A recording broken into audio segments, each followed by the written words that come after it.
Anyways, I'm going to talk about the topic that I really care about, and I'm sure that many of you care about that as well, quite as well.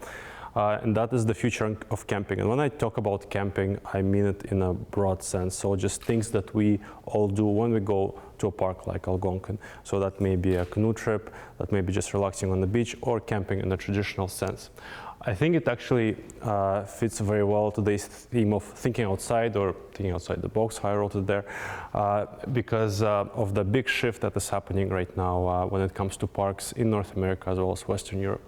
As many of you may have heard, there's the people that were going to parks for all these years, the baby boomers, are now camping less and less, and many parks are now working hard to replace all these people that are refusing to rough it with the people that may not have camped before. And often getting these people to camp involves thinking outside the box, and I will tell you what it means in a second. Now, just to tell you why I have some authority, or why I also care about this, is the project that, as Megan said, I was working on for the past 4 years, and that gave me an opportunity to actually talk to literally hundreds of new campers, past campers, many businesses in and out of Ontario, as well as the collaborative partners of Parkbus, the Ontario Parks, as well as Parks Canada, and I start to get a sense of where things may be going. Now, just to get you started on the traditional view of how many parks in North America, not just Ontario parks, but also parks down in the States, look at this problem, is they identify what they call barriers to camping. And basically they do these surveys every few years, and they try to sort of understand what prevents people from going camping. And some of these things I'm sure you can think about. In Ontario, I think the survey came up with about a dozen of different barriers, and I took some from there and some from other parks and boiled them down to about 5, the principal ones. The first one, of course, is the no experience, and that is especially relevant for Ontario, where we have a lot of new Canadians that may be coming from countries with no tradition of camping. The second one is the need for comfort, and I'm sure many of you can relate to, because you may have friends, family, or colleagues that refuse to rough it at this point, and simply do not want to sleep in a tent voluntarily. There is obviously an issue of equipment. If somebody who has never camped before, it may cost them hundreds of dollars to get all the equipment that is sufficient to go on a camping trip, the same amount of money that they might want to spend on an all-inclusive Cuba vacation. There is also an issue of no transport, and that actually encompasses either no transport as well as parks simply being too far for people to drive, even if they have cars. And of course, the big one is the no interest. And I'm sure we all know people, our friends, colleagues, and even family members who, for whatever reason, simply do not like to go and visit parks. Another sort of perspective from which many parks look at this issue is the issue of expectations. First of all, we have the baby boomers that are roughing it less, and the ones that are going, they may want to, they look for a bit more comfort in their experience. We have obviously the new generation that have a lot more choices in front of them. They are technologically savvy. They have all these things like Facebook that may distract them from camping, and they're just really, really demanding. Just to give you an example, we run buses, and we conduct surveys from our passengers, and the things that people say should be there is just crazy. People on every bus, people say that we need to have special charging stations for their iPads. There should be a text notification system for when the bus is going to arrive, even if it's a couple of minutes late. I guess they never rode Greyhound. So it's things that young people, and I'm a young person myself, but things that some people take for granted nowadays, it's really amazing, and that opens up your eyes a bit. And of course, there are new Canadians and tourists, and I consider myself a new Canadian, of course. You can hear my accent, but I come from Russia, where the tradition of camping is alive and well, and always has been. But most new Canadians and also tourists that are coming to Canada are often coming from countries with absolutely no tradition of camping. Just to give you an example, one of our bus volunteers, he spends half of his summers in Algonquin Park, yet his parents just do not understand how can you voluntarily sleep in a tent. They come from East Asia, and to them, going back to the tent voluntarily is going back to what they were trying to escape their whole life in their home country. And obviously the tourists, when they come to Canada, many of them, or if not most, come to experience our great nature, but they often have very different expectations, whether it's how they get there or what they will find in the park itself.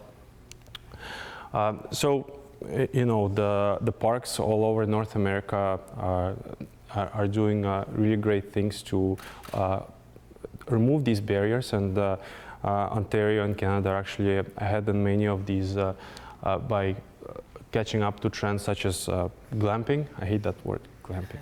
But comes from glamorous camping, and basically you have things like yurts at campgrounds, as well as showers, electricity at campgrounds, basically things that will make your camping experience a bit more comfortable. Things like ranger-led programs that are designed to help people gain a bit more experience. The Learn to Camp programs by Ontario Parks and then by Parks Canada are the two awesome programs that were created right here, that are actually where people can go to a park with just food and clothes, and all the camping equipment will be there, along with the ranger who will explain to them how to camp, how to start a fire, how to pitch a tent, things like that. So, and we have a bunch of programs that may not be running by the parks, but that may be filling the voids that you know, the parks may not be in a position to fill, such as Parkbus. And if you look at these trends, you actually see that they do a pretty good job at filling or removing a lot of these key barriers to camping. The one barrier that is interesting when you look at this particular slide is the barrier of no interest. And I mean, we're doing great things to make parks more accessible to people that have interest in going, but if the number of people who have interest is going down, there's something fundamentally interesting happening. And this no interest thing, I was actually going to do a bit of research, and I looked at some of the statistics, primarily from the United States, but also from Canada, just to see what are the trends. And you can see that in 3 years, when the population has grown, some of the key outdoor pastimes has actually decreased in popularity. So you can see that in relative and absolute terms, they have gone down, which is a big issue. And then you look at this and you start wondering, you know, what's going on here? Is it because, you know, the Facebook and iPads and cheap flights are taking away from you know, people going to nature? You know, can we do something about this trend? But then you can look, if you look at this a bit further, you actually see that the number of people that like to go outside is actually growing every year, in both absolute and in relative terms. But it's the things like the trail running that has increased by 8% in just 3 years. The mountain biking increased similarly. The whitewater kayaking, the climbing, which I love to do myself, has gone up by 10% in just 3 years. Adventure racing, that's a big one, 35% increase in popularity in just 3 years. Things like off-road triathlons, 40% growth in 3 years. This is huge. This is tremendous. Another trend that is happening is the specialization trend. I know 40 years ago, if you were in the city and if you wanted to get outside, your option was to go camping.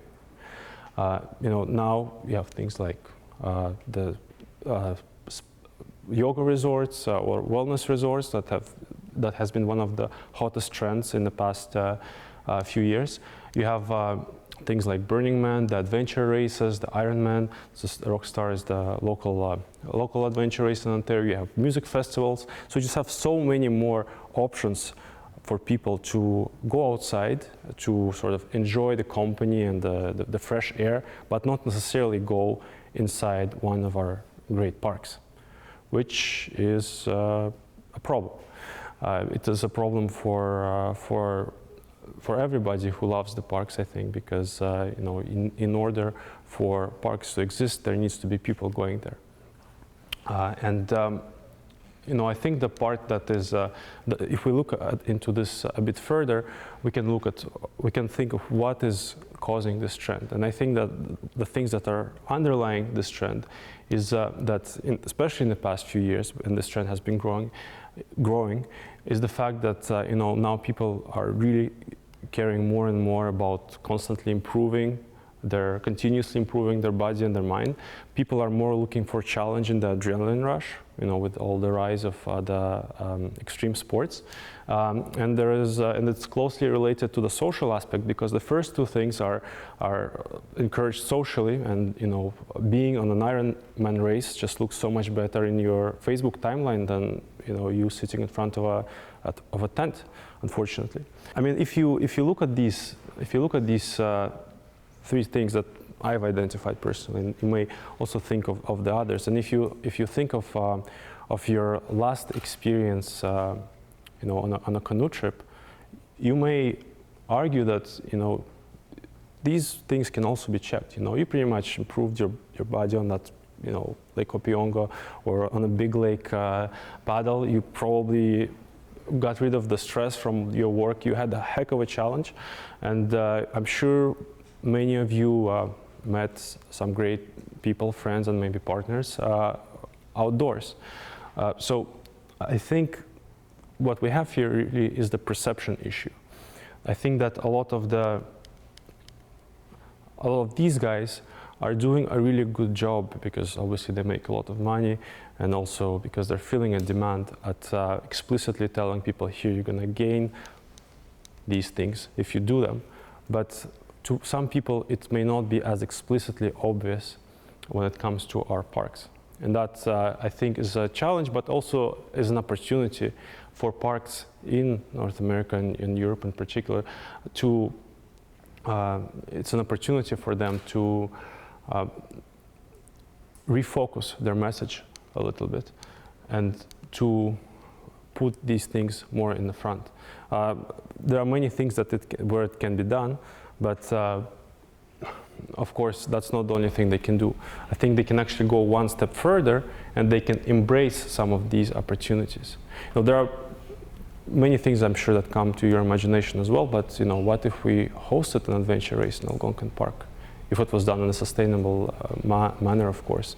Potentially we would open up the park to so many new people. We would put it on a map for more people, and we would just become more relevant to many people around the world, especially the young generation.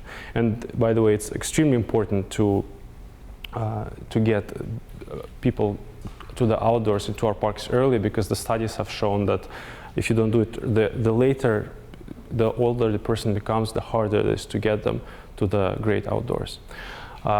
And again, that is especially important with another trend where people are going to the great outdoors for shorter and shorter trips. So what we have here is the parks are not facing a very easy task. We have a situation where the core demographic is currently declining everywhere. We have new demographics that have different expectations, that are more demanding, that spend less time in the park. And these guys have a lot more choices. to go to. And I think that means that the parks just have to become so much more competitive, which they can do, and which they are already doing, as you can see, especially in Ontario, but also in other places, by thinking both inside and outside the box. So just to recap on some of the trends of what we are seeing already is the glamping, the learn to camp programs and similar programs, the reorientation towards the shorter use. You know, whether we like it or not, that is the trend, unfortunately. The technology integration with the apps that, one example are the apps that Parks Canada and Ontario Parks have or are developing currently to go with their offering. The messaging shift, which is also happening already, where, you know, the parks are trying to make their experience more aspirational, and all the things that I think in the future will actually become part of park experience, just because this is the trend, and this will become a necessity, along with programs. I just like to have it here, like Parkbus, which sort of fill the gaps that parks may not be in a position to fill. So I hope this gives you a bit of food for thought, and I look forward to talking to many of you on the break. Thank you.